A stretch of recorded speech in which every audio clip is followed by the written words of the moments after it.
Hello and welcome to another episode of WoodChat, a Forest and Wood Products Australia podcast. I'm Georgia.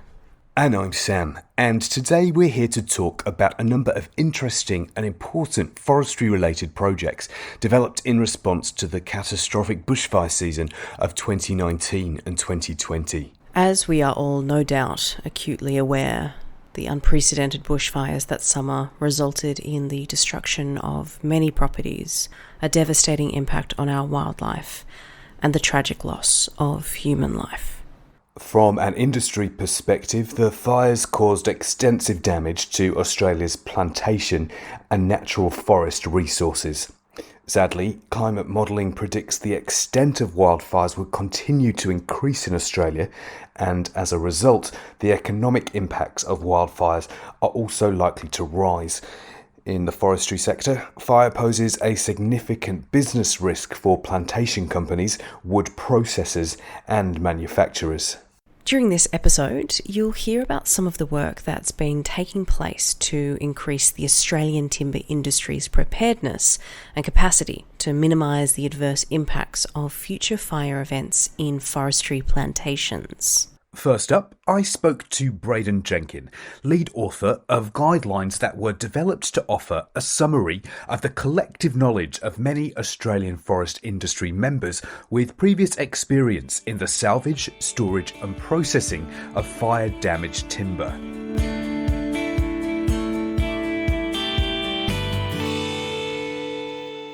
The charter was to document the collective knowledge on fire salvage. That was the brief. The government agencies who were managing the forest had spent a lot of time documenting things, and it was field foresters who were writing reports, and we got access to those reports. There's also technical papers done, both in terms of published peer review as well as internal organisational technical reports. And so what was it that prompted the development of these guidelines? It comes into the whole process of you can have a nice organised research program. Then you get a big fire event and people suddenly start to realise, well, hey, we need to do something, both physically in the field, but also from an information point of view to help guide what we do in the field. It's really quite practical and fundamental. A lot of resource damaged, a lot of resource killed. How do we deal with this? And so could you tell me then a bit about some of the areas that you did end up focusing on and what some of the key learnings were from looking into those areas? I started looking at the whole question of triage, so which stands first to harvest.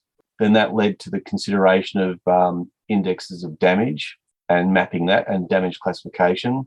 Then I just asked myself what should be a bleeding obvious question: how does fire kill a tree? And so I went through the process of going through the publications information to pull together, this is how fire kills a tree, and this is how variation in fire doesn't kill a tree or kills a tree in different ways. So then the whole process of storing logs. And a lot of people are very focused on, let's build, big ponds where we put our logs. Let's build big flat pads where we stack the logs and put water on them. But what the research shows is that you do have time. And one of the key messages that came out of the whole document was you've got somewhere between 18 months and 2 years before the trees, as useful sources of logs, degrade too much. It's not like you've got 2 days with the right weather conditions, and it's really beholden to what the seasons do. You can be producing good sawn timber out of logs after 2 years. And the cheapest way to actually undertake the salvage is to not salvage and dump, as in put into a storage area and water it. The easiest way and cheapest way is to store on the stump. That makes the triage process so much more important in terms of which trees go first, the ones that are likely to degrade first. And did you also look at previous research into the impacts of pests and diseases? There's 2 biological impacts or biological damage agents. First one being Ips beetles. So the beetles bore into the tree, and that can create mechanical damage, so holes in the wood, but also brings in blue stain to the trees. And the blue stain gets in the wood, and the wood, although mechanical properties are only slightly changed, it's got a blue look and it's not liked in some markets. That was a perception, but when we sort of scratched the surface and started asking people, the blue stain wasn't as big an issue as people had thought, but it certainly was an issue. And the other damage agent, there's a couple of diseases that can get in and more fungus that can come in and cause the same, similar to the blue stain effects. So based on your findings from looking at all of this past research, what are some practical examples of the sorts of steps foresters could think about taking to mitigate the impacts of a fire event on their resource post-fire? Simple things like have agreements in place with contractors that they can shift around, have an agreement in place what their rate's going to be for harvesting black sticks, which are more complex to harvest in terms of wear and tear on machinery. Also, in order to facilitate maximum harvest of the burnt forest, an ability to say you stop harvesting the green forest, so unburnt areas, the resources go into the burnt area, focus on that. The mills all then accept burnt logs, and you're storing your other forest, so the green forest, for another day. So what would you say were the key takeaways then from going through this process of looking at past research? There was a huge amount of knowledge we already had. Quite often, knowledge which you have gets lost. But when you go through the old publications, a lot of work had been done, particularly after specific fire events. So Ash Wednesday, they did a lot of work with fire salvage and looking at how to store those logs. Some of the logs were stored for up to 10 years underwater or in big dumps with sprinklers. And then you start chasing up other evidence about dumping large volumes of logs. What are the ins and outs? How high can you stack them? How much water do you need to put on? And it's all been documented. And when you pull it all together in tables of examples, you start to see the commonalities, and you can come up with a recommendation without actually going out and spending a year trying to test it. Okay.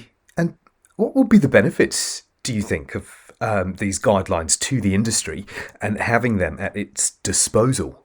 I think there's a number of benefits. The first one is you do have time, which then leads to considering storage on the stump as your strategy. So rather than harvest and dump under sprinklers, which is expensive, we kind of eliminated that as an option. Storing on the stump is much more efficient. Another one that's I think is clearly eliminated is people thinking about storing logs in dams. Storing logs in dams has been done historically. It's very complex and uses a whole lot of environmental considerations with logs going into dams, and the water just becomes stagnant. By the harvesting being managed as well as possible, you end up maximising your log recovery to the various other steps in the supply chain. So making sure that sawmills have enough wood going forward. So it's about how to keep the industry going as efficiently as possible, rather than just thinking you have a simple one option. You've got a range of tools there which you can look at and understand that you can buy time and make sure you do eke out that supply to keep the sawmill and the customers supplied with logs. Braden's work proceeded and fed into another project involving efforts to create a national network of industry and research fire expertise and generate salvage management options for harvest and storage operations following a fire event. Georgia spoke to Dr. Tim Smith of the Department of Agriculture and Fisheries about this work.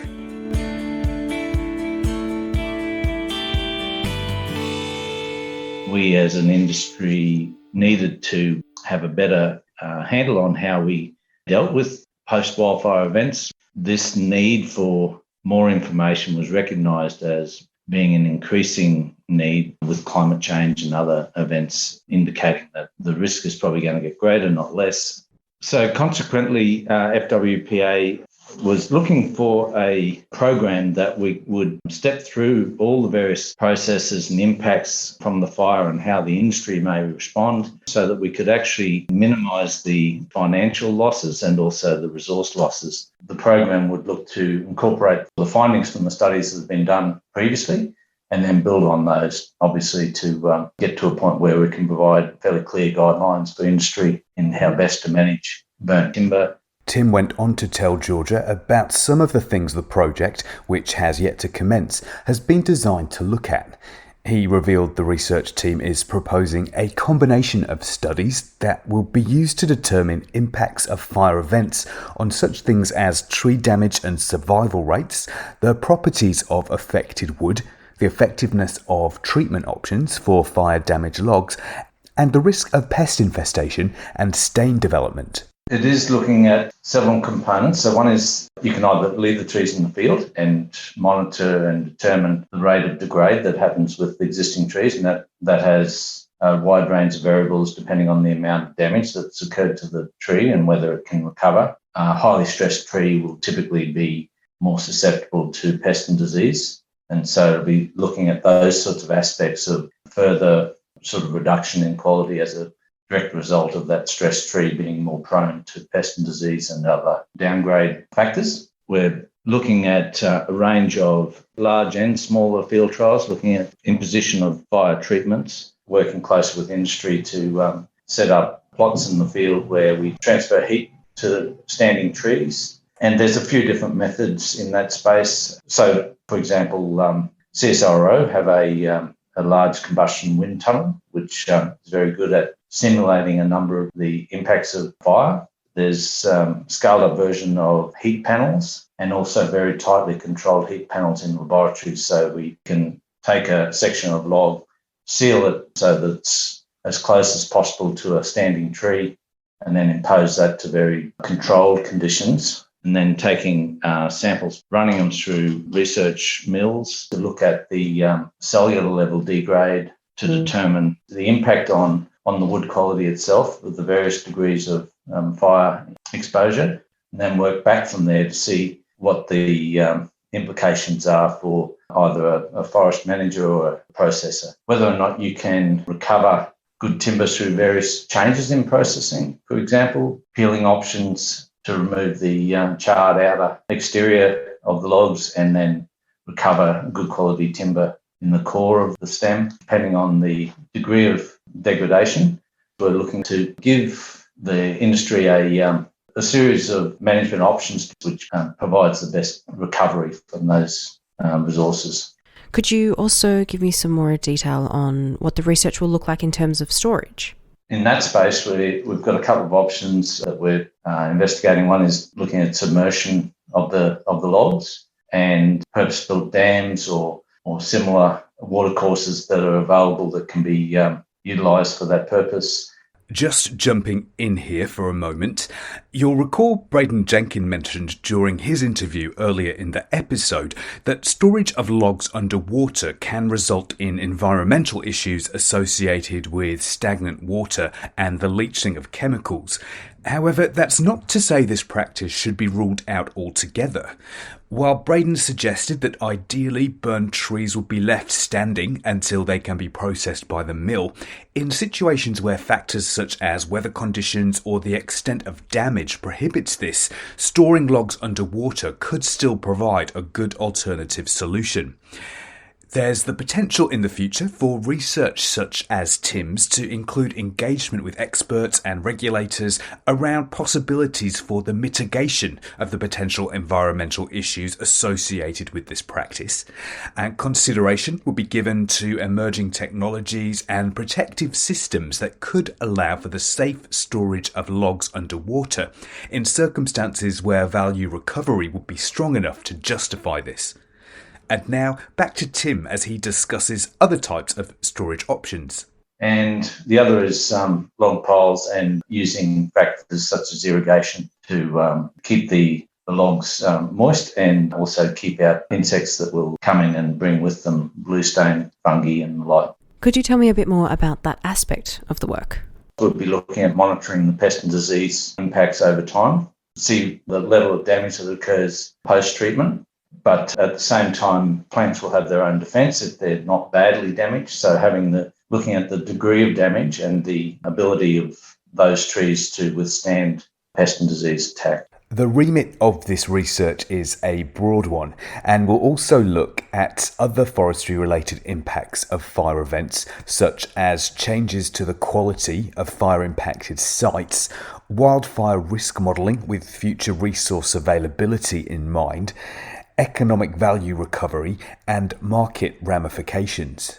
What are some of the positive impacts that this project will bring the industry? For industry, it's giving them the best practice, up-to-date guidelines to manage those trees in salvage operations. Also provide much greater discrimination on what can be left in the field as well. So if it's possible that it's only minor damage, it can be left to grow, whereas other areas may be salvaged. They can modify their harvesting schedules to get greater value back. It's providing a decision support tree that they can use for optimum post-fire salvage response and have that as best as we can customised to different regions and conditions, and providing communications material that can be immediately given to the various industry players to give them some understanding of the impacts and how they can look to minimise those impacts. The ultimate objectives, according to Tim, include providing information that will enable effective management and harvest operations to maximise value recovery from fire-impacted logs, guide salvage and storage regimes to optimise the protection of any salvaged logs against things like degradation, and making recommendations for the rehabilitation of sites where trees are grown to restore productivity for the next rotation of tree growth. Guiding processing procedures for various product lines will also be a top priority, as well as maintaining market access to fire-impacted products. What are the next stages of this program?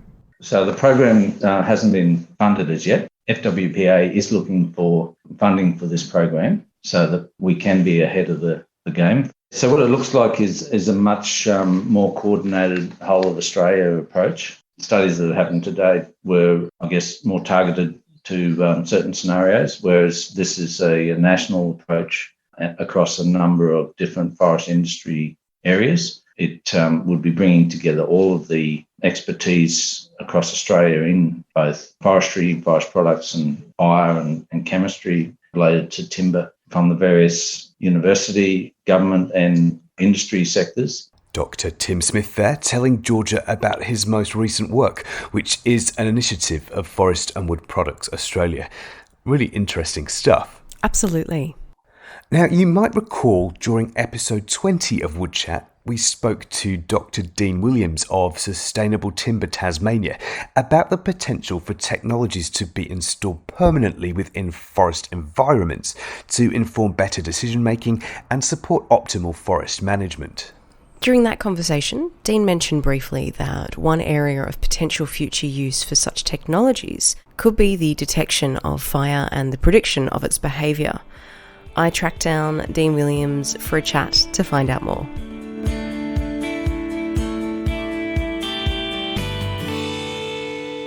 It's really about gaining as much knowledge as you can in terms of the environment that we operate in to help us make informed decisions in a more timely way. How can the Internet of Things, through data acquisition, getting that data out of the forest, to use that in forest management, and more specifically to this project is in fire management, and actually presenting it to the manager and the decision maker in the most appropriate way so they can make, the best decisions on that best information available.